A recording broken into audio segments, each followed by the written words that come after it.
I will be talking about Chapter 8, The Dentist, of The Things They Carried by Tim O'Brien. In the beginning of the chapter, O'Brien describes his reactions and feelings towards a soldier, Kurt Lemon, at the time of his death. He tells the reader that he was not impressed by Lemon's tendency to put on a tough soldier role and constantly brag about himself. O'Brien then begins telling a story about when the army dentist came to camp to check out the troops' teeth and perform minor repair work. Unlike any of the other soldiers, when it was time for Lemon to see the dentist, he panicked and fainted. For the rest of the day, he isolated himself from everyone, perhaps out of embarrassment. Later in the night, he fabricated a lie that he had a monster toothache and forced the dentist to pull out his tooth. He was all smiles in the morning. The first quote I chose was, "In any case, it's easy to get sentimental about the dead, and to guard against that, I want to tell a quick Kurt Lemon story." In this section of the chapter, O'Brien describes that he didn't know Kurt Lemon very well, but observed that he had a big ego and performed a lot of dangerous stunts in order to maintain it. Instead of getting sentimental about his death, the author wanted to guard against that and tell a short story about him that showed the kind of man that he truly was. The second quote I chose was, "As we sat waiting, Kurt Lemon began to tense up. He kept fidgeting, playing with his dog tags. He didn't mind blood or pain. He actually enjoyed combat. But there was something about a dentist that just gave him the creeps." O'Brien's purpose in including this quote was to show that although Lemon may have portrayed himself as a fearless daredevil, he was afraid of simple tasks, like going to the dentist, ultimately proving that he may have been faking his courage all along. The author describes that Kurt actually enjoyed combat, with all the blood and pain that came with it, showing the reader that he's more comfortable killing others than seeing the dentist. The last quote I chose was, "He wouldn't talk to anyone. For the rest of the day he stayed off by himself, sitting alone under a tree, just staring down at the field tent. He seemed a little dazed. Now and then we could hear him cussing, bawling himself out. Anyone else would have laughed it off, but for Kurt Lemon it was too much. The embarrassment must have turned a screw in his head." After fainting when seeing the dentist, Kurt spiraled into a dark mental state. The embarrassment from the event took a huge toll on him, ultimately forcing him to fake a toothache in order to revisit the dentist. In his mind, the only way to maintain his reputation and prove his worth to his peers was to lie and perform a completely unnecessary task. While this may have been the case, Kurt most likely also felt that getting his tooth pulled would reward him with a false sense of normalcy. For my historical and social connection, I chose to look into military discharge. There are 5 different types that can be received based on the quality of one's active duty service. A general discharge can be received if a service member has an illness, injury, or has abused drugs. Members of this discharge are ineligible for certain benefits, such as the GI Bill, which provides educational assistance. An honorable discharge can be received if the service member performed his or her duty with admirable personal and professional conduct. These members receive more benefits. A bad conduct or dishonorable discharge can be received as a punishment for a military crime and can result in prison time and little to no benefits.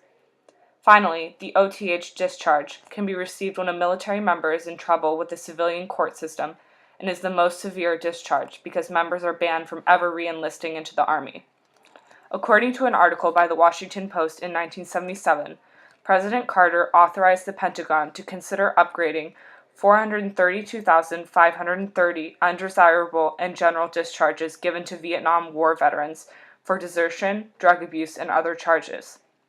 This program allowed thousands of veterans not involved with reasons involving violence, criminal intent, or the use of force to apply for an upgrade, ultimately rewarding them with eligibility for the GI Bill and other government benefits.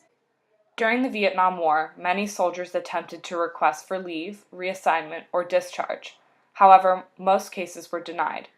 In extreme cases, a soldier could apply for a hardship discharge by submitting a request in writing to his commanding officer, explaining the nature of his problem and how a discharge would help him solve it. 0 applicants received this type of discharge in the war. One example of an application states, "Application's wife was pregnant, in financial difficulty, and being evicted. She suffered from an emotional disorder and nervous problems. His oldest child was asthmatic and epileptic, having seizures that sometimes resulted in unconsciousness. Applicant requested transfer and a hardship discharge, which were denied. Because it was almost impossible to obtain a discharge during the war, many soldiers went AWOL, or absent without official leave. In addition to military discharge, I also wanted to research the role of doctors in the Vietnam War. Between 1964 and 1975, there were 8,744,000 service members in Vietnam.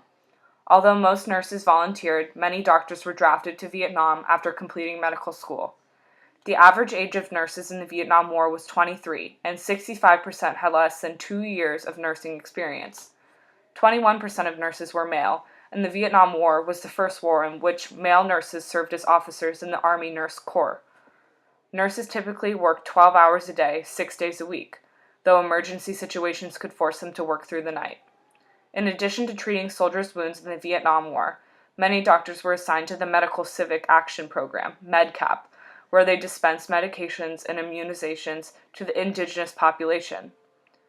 In a war with no trenches and no front line, the introduction of helicopters as ambulances brought wounded soldiers directly from battle to large stationary hospitals throughout South Vietnam.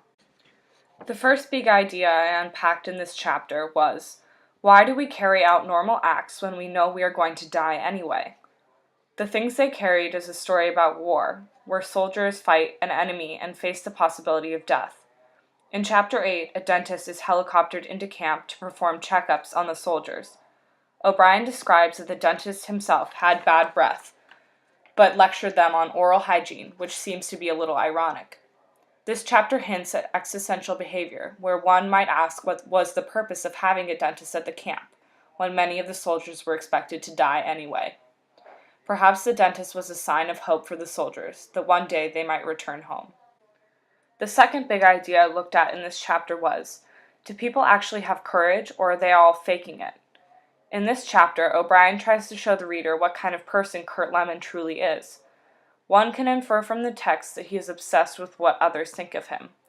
He attempts to portray the most manly and courageous version of himself, when, in reality, he is afraid of visiting the dentist. His true colors show when he fakes having a toothache in order to have it pulled out. His actions bring up the question, was he faking his courage all along? The last big idea I looked into in this chapter was, who has the right to judge a person's manliness? In the chapter, Kurt Lemon strives to show his most manly and courageous side to others. After fainting in the dentist's tent, he isolates himself from his troops because of the extreme embarrassment he feels.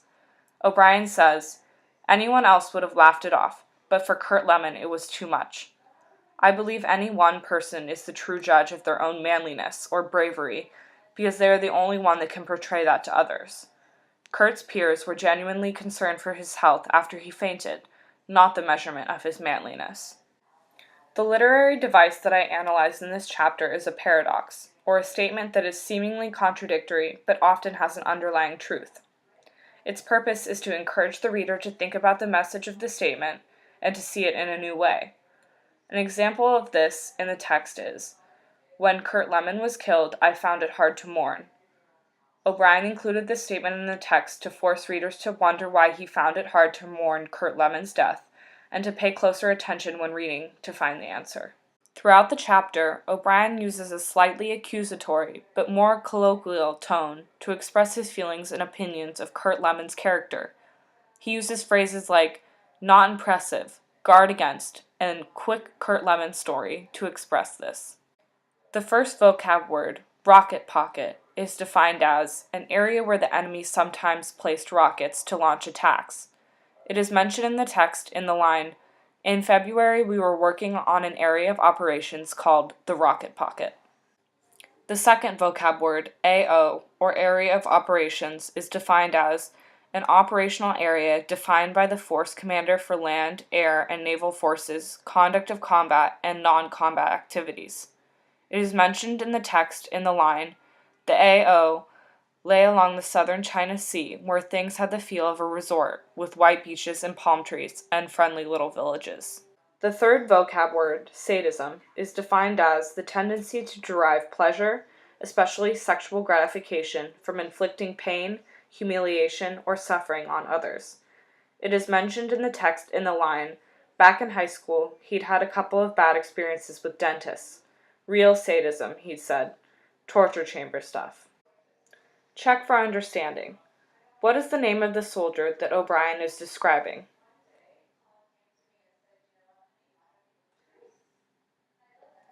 What kind of doctor was helicoptered into camp?